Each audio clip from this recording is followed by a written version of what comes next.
Here is a question. Read it carefully and think about the answer. Let us solve it step by step. Let us first understand the key concept here. LiAlH4 reduces ketones by delivering a hydride, H, to the carbonyl carbon. Each mole of LiAlH4 provides 4 hydride equivalents, since LiAlH4 has 4 H atoms. The overall stoichiometry must be worked out based on how many moles of ketone are reduced and how many hydrides are consumed. Moving on to the next step. Determine hydrides needed. Each ketone, cyclobutane, requires 1 hydride for reduction to an alkoxide.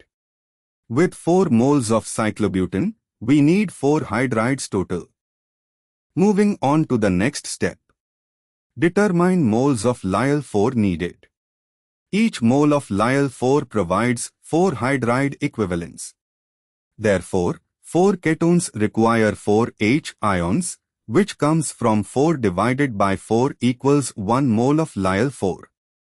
And for the final step, verify. 1 LiAlH4 provides 4 H, enough to reduce 4 molecules of cyclobutane. After aqueous workup, H3O+, the alkoxide intermediates are protonated to give 4 molecules of cyclobutanol. The Al and Li are released as salts. B, X is equal to 2 would provide AH, far more than needed for 4 ketones. C, X is equal to 3 would provide 12H, excessive. D, X is equal to 4 would provide 16H, excessive. Only X is equal to 1 provides exactly 4 hydrides for 4 ketone molecules. Therefore, the correct answer is A.